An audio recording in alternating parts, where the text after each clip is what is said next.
YouTube shorts are getting longer, AI is getting crazier, and we share some of the stuff we're trying. All this and more on today's Strong Coffee Drip. Hi again, everyone. I'm Brian from Strong Coffee Marketing. 80 days. It's been 80 long days since we last recorded a podcast.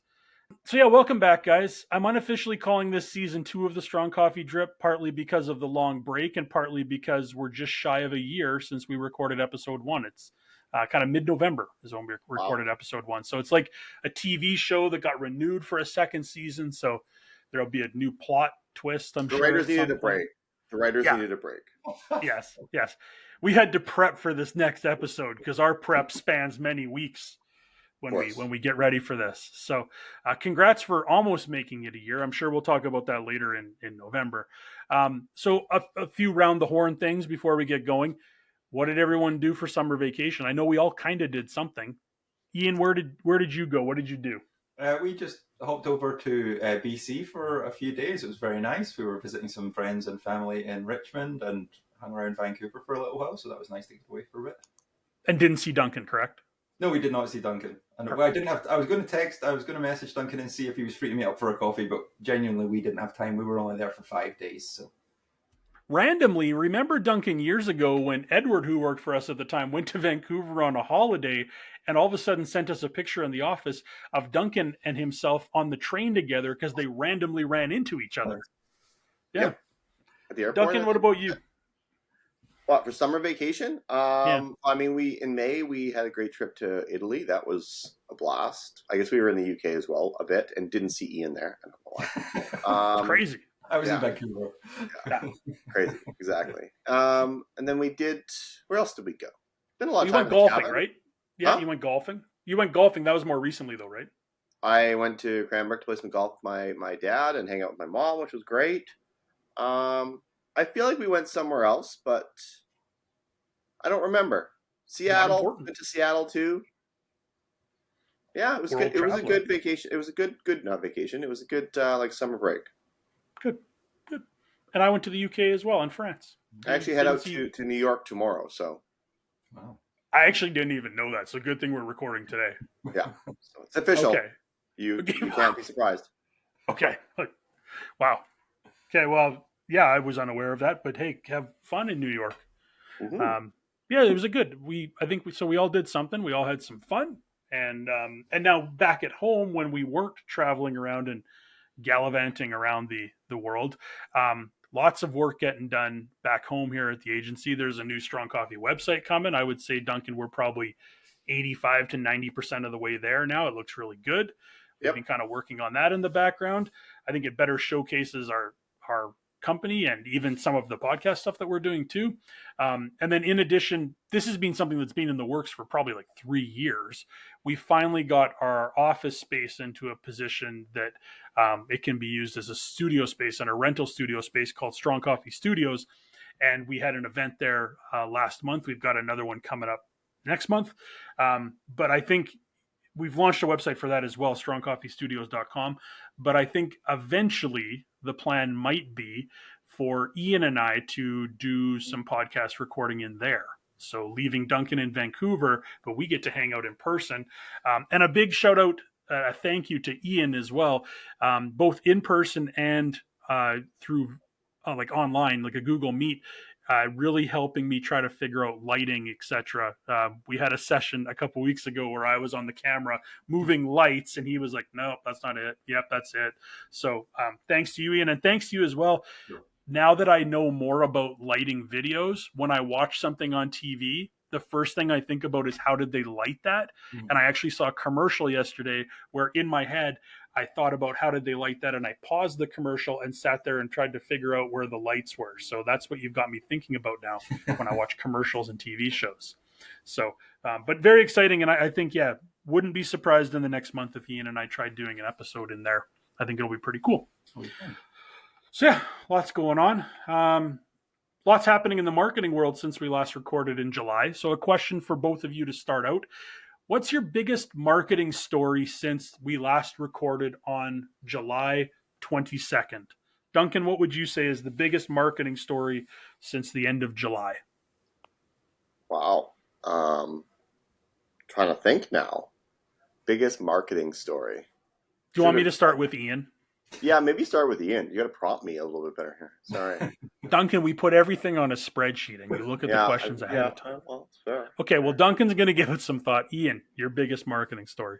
My biggest marketing story since our last podcast is actually a very recent one. It's been in the works for some time, but just recently, the Justice Department has sued Google for allegedly using its dominance to control the search engine market. So Google has been it's been reviewed by the courts in the US for a while about this antitrust allegation, and the court has now found them guilty. So there has been some talk about the possibility of having to break up the different sections of Google, so that so it could be that things like Maps, Mail, Ads, YouTube, all these elements that currently are under Google, they have to be broken out into separate companies, which is obviously interesting, as particularly it's related to the search element, and obviously that's something that we do a lot of work with when it comes to search ads and stuff like that. So I found that very interesting.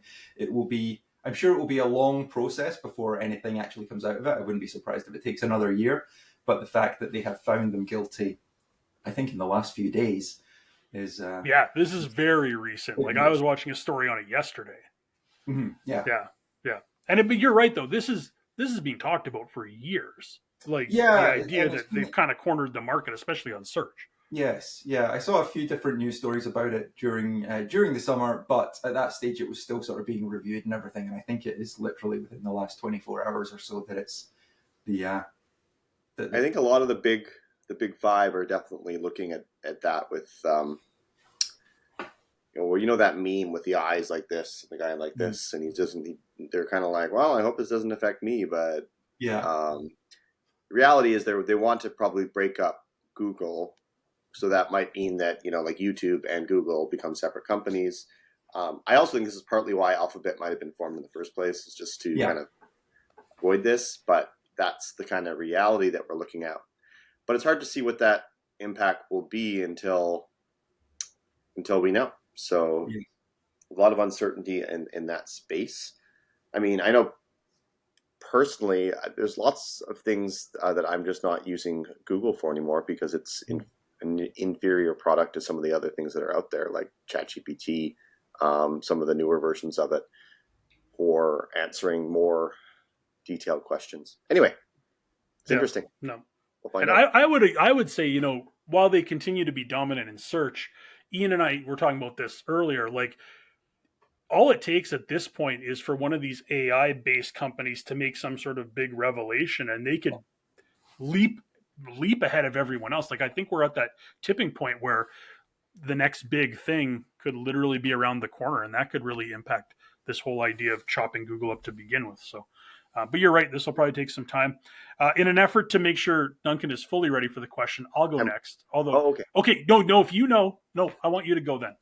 Yeah, so I did open a window just to take a quick peek, and then I'm like, oh wait, you know what? Something came to me rather quickly. I mean, I think for me personally, the U.S. election, obviously the shift between Biden to Kamala happened while we were away this summer, but how quickly the marketing team for Kamala Harris got on that train, and how much material they had ready, especially for things like TikTok and Instagram, and how clever that material was.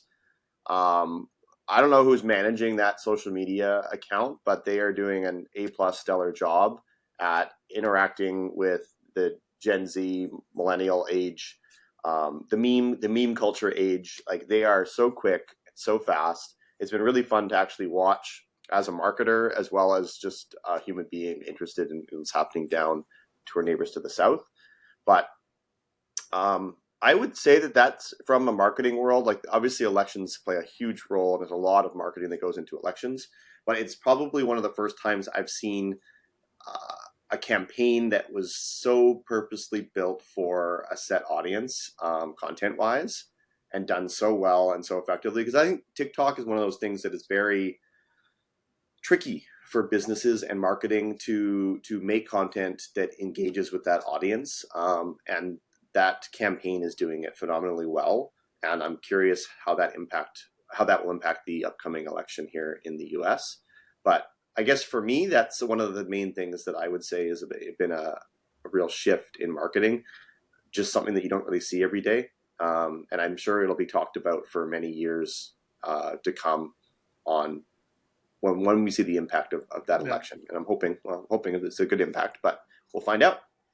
And I mean, it reminds me that we're still talking about, remember when Obama really embraced social media? Mm-hmm. This is kind of the next, variation of it where and you're right. Like, I think it'd be just fascinating to be in one of those like social war rooms where you have to do things so quickly and so well and so on brand and voice. Like, I think it'd be so cool to see how they do that kind of stuff. And it reminds me a lot of like a sports team, like how fast they can do stuff too, right? Like, it's super the fast. Speed in which they're getting. I mean, they have probably so much material to sift through because of all of her opponent Trump's like press conferences speeches, and things they've done in the past.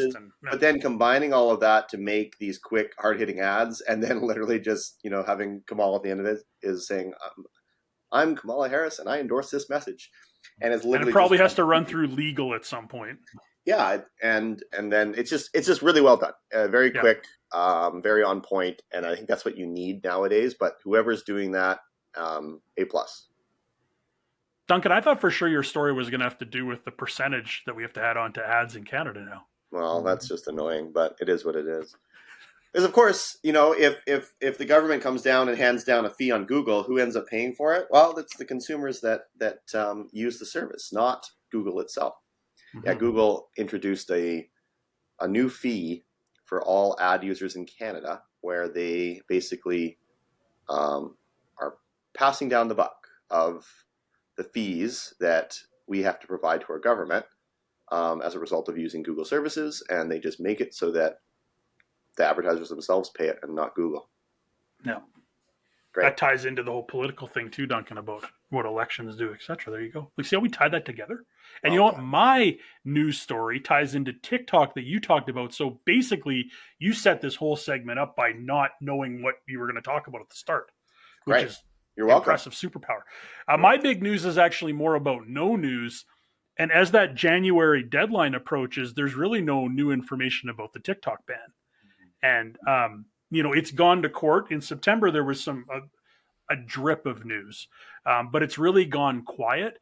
There were a few bits of information about, allegations or what people were going to say or what kind of information was going to come out. But with this thing supposedly supposed to kind of come to a head in January, it looks like it's probably going to drag far beyond that. I mean, the election being wedged in there is probably going to impact it greatly. And I think it just goes a lot to when we think about the news cycle, how it was a really big story months ago, and then the world happens and things happen and it goes to the bottom, and maybe it'll make an appearance again. But for a platform that is so widely used, especially in North America where this ban is really happening, the no news is kind of being interesting to me. There hasn't been much about it at all lately. So I just don't think they have a lot of evidence that I recognize that China invested in TikTok, but I don't think they have a lot of evidence that they're being fed information. Yeah, I don't, and I think that's probably. If you saw them grilling the Singaporean owner, and you saw those videos, like you'd be like, well, this is kind of ridiculous. It makes our politicians look bad. So I don't know. Yeah. He had to state numerous times that he was, I believe that's the CEO of TikTok, that he was Singaporean and not Chinese. So there you go. Let's play another game of this or that. I've got two marketing stories recently, not necessarily back from when we last recorded in July. Both of these are in the news. Which one of them is more interesting to you as a marketer and why? Story number one, YouTube has listened to creators and is now increasing the maximum length of shorts from 1 minute to 3 minutes. This change will start on October 15th and will only affect videos uploaded moving forward. It will not affect videos that have been already uploaded.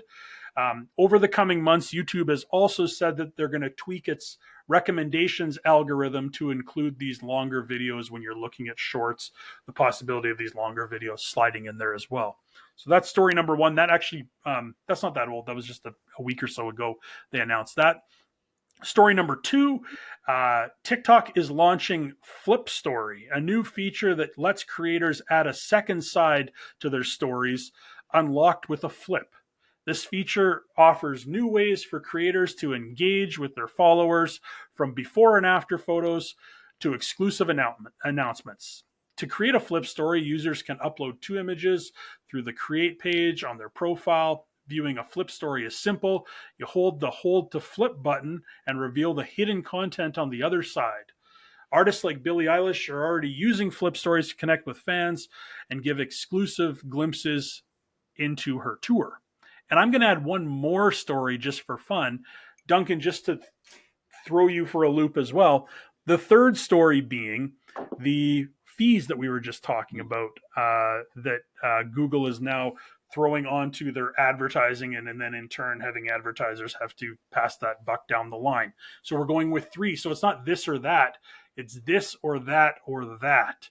You've got this and that. This and that or this. Or that. Okay. So or that even. Or then. Okay, so you've got the longer shorts, Okay. the flip stories on TikTok, or as we just talked about, the Google additional fees here in Canada passed down to advertisers, thus throwing some of our advertising We have for a a bit of Google a story, a TikTok story, and a Google story. Yes, this, then, Google, or that. TikTok. Yeah. Can I go first? Yeah. I'm ready. You're ready this time. Let's go to Duncan first. Okay. I'm just going to comment on all 3. YouTube, don't really care. But you know what? Okay, I'm going to pick. Just to, That's the whole point of the segment. I Duncan. You understand. pick one or the other. Fine. TikTok No. is the most interesting thing. Oh.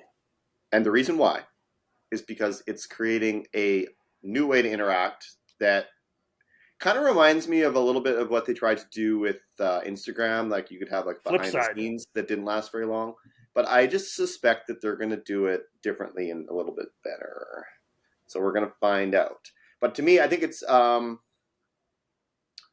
there's so many cool ways that you can interact with TikTok and you can make your content unique and stand out.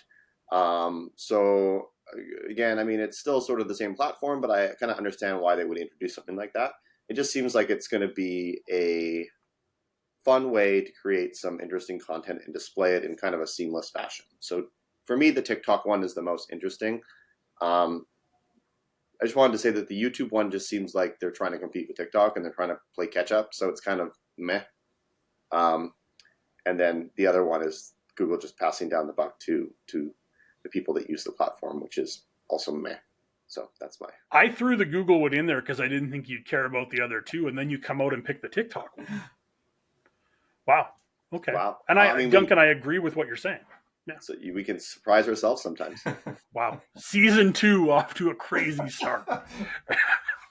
Ian, what about you? Yeah, I was. Duncan stole the TikTok one right from under me. I was going to say exactly the same thing. Yes, I think it's an interesting. It's certainly more interesting than the YouTube one because it is something new, whereas the YouTube one I think is just obviously it's just an extension of time from 1 minute to 3 minutes. I don't see anything new or exciting there, but the TikTok flip. It allows users to have a degree of interaction rather than just being sort of passively scrolling and almost going on autopilot. There's now that thing that kind of keeps your interest. You have to actually interact with the app to see the second side of the flip. So I think that's quite interesting to me. But I can go into the Google 2.5% a bit as well. For anyone who doesn't know, the new DST fee, which Google, as we've kind of touched on, is applying to all ads which are displayed in Canada. So if you're a Canadian advertiser and you are displaying ads to international clients, the DST fee will not apply to ads which are shown outside of Canada. It's not because you're a Canadian advertiser that you'll get the fee, it's because you're showing ads inside Canada. So for anyone who isn't aware of that, any of our viewers who aren't aware of that yet, that started on October 1st and it's going to be applied with immediate effect. So yes, be aware of your budgets and just understand that the DST fee will be applied before things like taxes. So GST will be on top. So you're going to be paying GST on top of the new surcharge as well as on top of your ads. So I think it's one thing that's a little nuanced about this is for most digital advertisers, they'll, to determine how much usually they're billed, aside from looking at the bills from Google, they'll just look at the ad spend and be like, this is how much we spent. But now, sometimes with Google ads, you can enter in your GST number and they don't charge you tax twice. So like the GST may or may not be there, but this DST fee happens on top of it. So the amount that you see spent on your ad account is different than the amount that you're actually billed. Yeah. And that is, I think, the biggest nuance of this is the amount that you're spent for the month is actually not the amount that you're billed. So people will be getting a few discrepancies and they'll have to go into the billing to actually see why there's a difference. And the answer is either you're getting paid tax because you haven't entered your GST number, or the DST fee as well. Yeah. DST, go Canada. More fees. Go Canada. My my most interesting... Oh, go I ahead. was just going to say, it might also be worth mentioning that while Google is the only organization that's currently charging this, we wouldn't be surprised within Strong Coffee if all the others started doing the same, because the fee, the digital services transaction fee is being charged from the government to all the services. So I think Meta will be quite quick to do the same, and Bing, TikTok, all down the road. Yeah. Interesting stuff. My most interesting story is the YouTube one that you guys just bashed and threw to the side like it was nothing. I'll speak to the TikTok one first. You could be right. Hopefully they learned from Instagram in their 1 month trial of Flipside, which did nothing. And frankly, what most people didn't even know about it because they didn't really talk about it. Hopefully, if they're going to do this well, they learn from the mistakes of Instagram and actually tell people about it. Having a big influencer like Billie Eilish to help get that going is probably a good thing. But for me, on my side, the YouTube one is way more interesting because I think by having those shorts be longer from 1 to 3 minutes, it offers people a greater chance to be creative because they have more real estate to work with. A minute for a lot of people might be a little bit short. Now, Ian and I were chatting. Do you think this could all of a sudden be 5 and then 10 and all of a sudden it's just vertical videos? I hope not. I hope there's, 3. Okay. There's, I hope they kind of keep the guardrails there, but we shall see.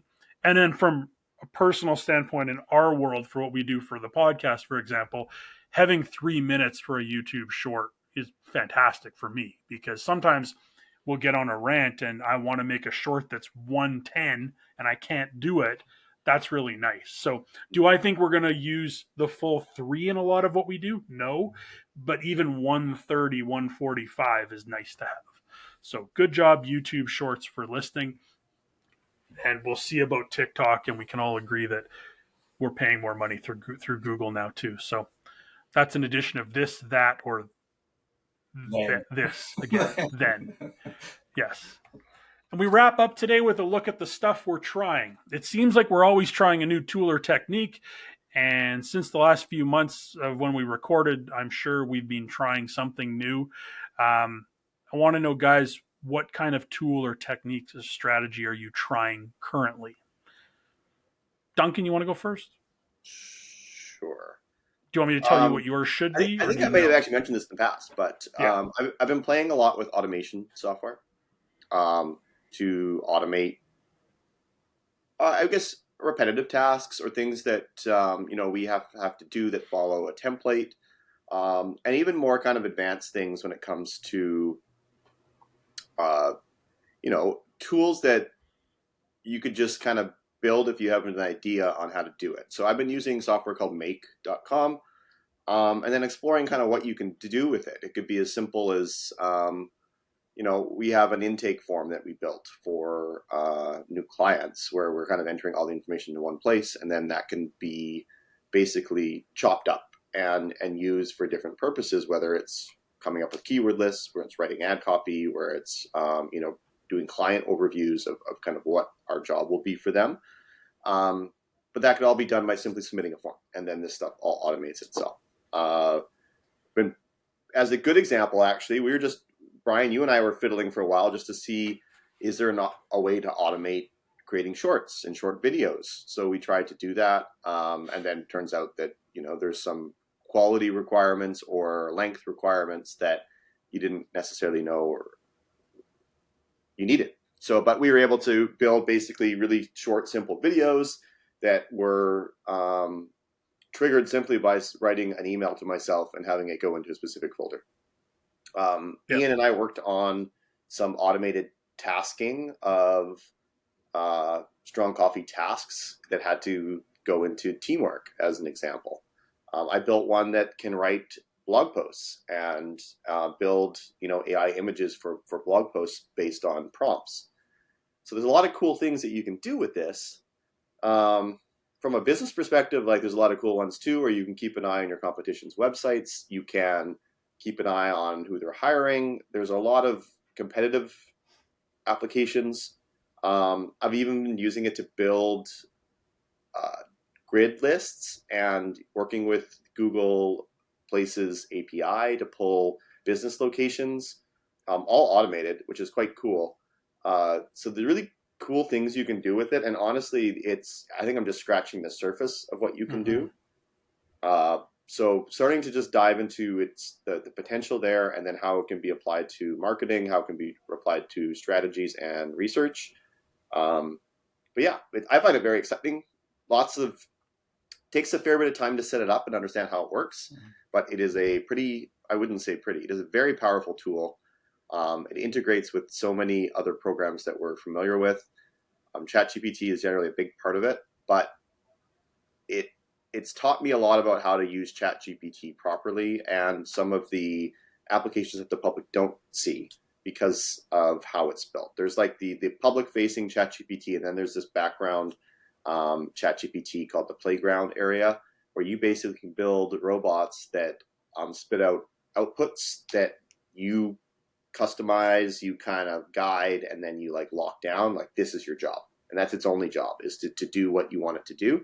And when you start combining those robots with other robots doing the same thing, you can actually do some pretty cool stuff, like automating e-newsletter emails to clients, like I say, the blog posting, the competition, the lists that we've been building. It's really neat and powerful. And you can simplify those tasks to be just prompted by you sending yourself an email or receiving an email from somebody or some client or some destination. It's really neat what you can do with it. But yeah, that's what I've been fiddling with, at least over the summer. I think businesses that wonder how they can use AI in their daily lives, and they're kind of lost thinking that it's just Chat GPT and it can answer questions for me or write something.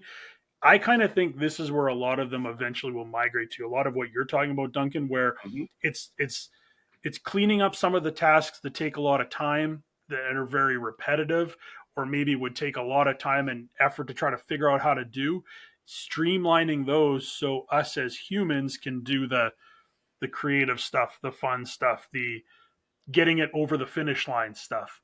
And I know anytime Duncan sends me a message on Teams or Meet at like 3:45, like, hey, do you have 5 minutes? It's probably about make, because there's probably something cool going on there. So yeah, and some of the things you guys have been able to build are really, really cool.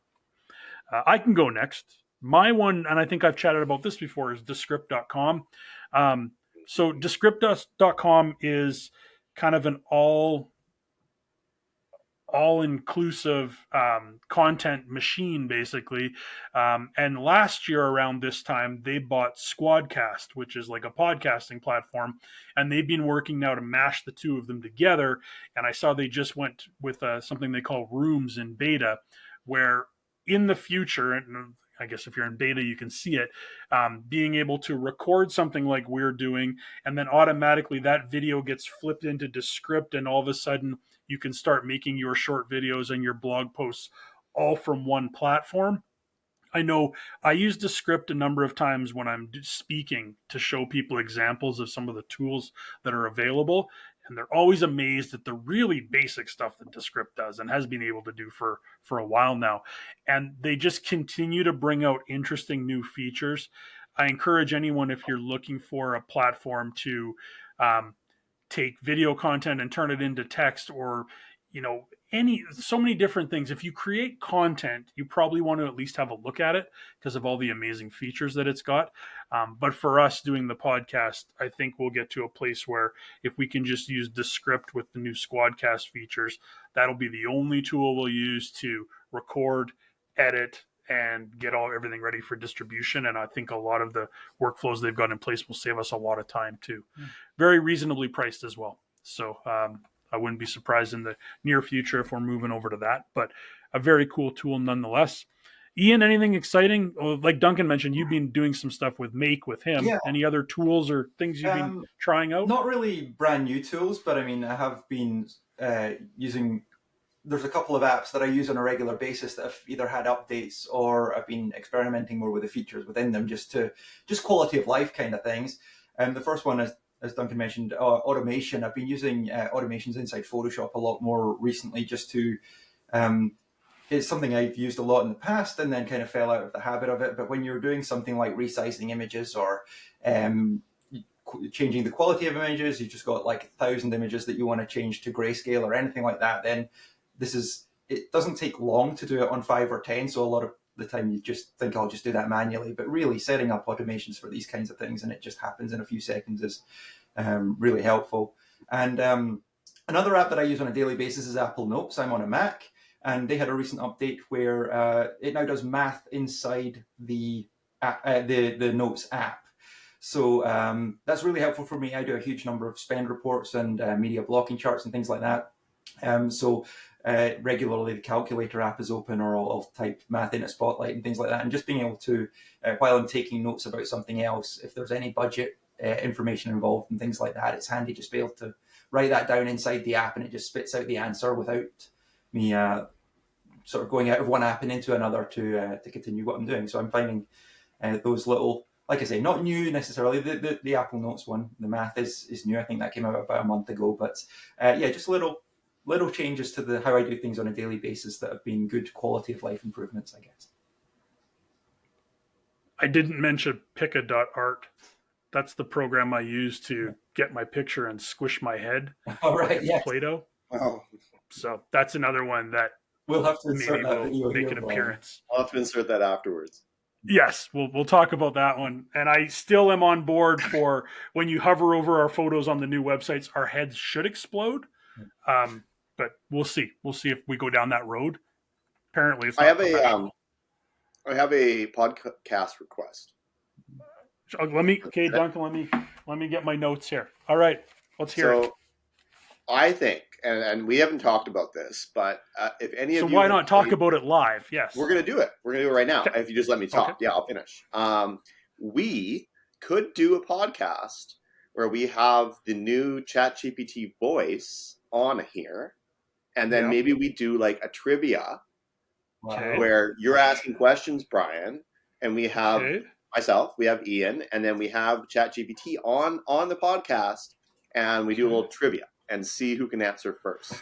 Because I don't know if you played around with the ChatGPT voice, but it is quite cool. You can customize your voice. You can ask it questions, generalized questions. And I mean, people are talking about using it for therapy. They're talking about using it for, just solving day-to-day tasks or cooking or whatever it may be. I don't know if you guys remember Google Home. I'm afraid it's going to hear me say this, so I'm just kind of like wincing.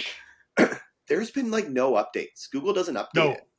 So mine stopped recognizing our lights that we have set up in our house, the names for our lights and various other things. Like I've heard from insiders at Google that these products just don't make them any money, and that's why they don't really bother updating them. It was more just kind of like a ability to get more data from people in their homes, which is fine. But there is no internal group that is updating Google Homes. They made a few versions of them, and that's basically it. They are like loss leaders. They do not make money. So this little ChatGPT thing is already 10 times better, 100 times better than those simple bots we use them as speakers. So I really do think that ChatGPT is going to be a lot more integrated day to day. But if you ever get a chance, just play with that tool. You just basically get the ChatGPT app, and then on the bottom right, there's a little button that says voice, and then you can choose a voice, and you can talk to them. But you could do trivia, you could ask it to make jokes, you can ask it to spitball ideas and brainstorm. You can, again, use it as a therapist. You can ask it questions about things that you don't understand and want guidance on. It's quite cool what you can do with it. And I think it would be fun if maybe we have an episode with it being involved on the podcast. We can even tell it, hey, you're on a podcast. Let's do it. Okay. It could put us to Be shame with witty. Duncan. This could go very wrong. It could go very wrong, and that's exciting. That's why I'm on board for it. I've made the note, Duncan. The note is here. And to your point, Duncan, you can pick the voice. I was experimenting with it last week. I like the British lady. Her name escapes me. That's the one I go with. They have the weird names like Ember, and it's not like edgy. They're Bob edgy. and Jane. Yeah, it's like, yeah. Okay, so the note is being taken. We're going to do a trivia challenge against ChatGPT. It'll end horribly, but it'll be great. Okay, great. Well, we won't do it live, so if it just goes way off the rails, we can edit it. Okay, well, we'll done, see. Duncan. I feel like we'll see. Okay, we can kick off the studio by going off the rails. It'll be perfect. All right. I mean, what else am I here for? That's my job, to take things off. It's been weird not having you around. We've been really on time and to the point. And look, we're running at 37 minutes today. So there you go. Welcome back, Duncan. That wraps up another episode of the Strong Coffee Drip. It's great to be back. Let's make sure we don't wait another 80 days before recording another one. Have a wonderful day. Happy Thanksgiving to both of you and everybody in Canada. Enjoy your turkey or whatever you eat, ham, turduncan, I don't know. Now, guys, let's get back to work. Thanks, everyone. Thanks.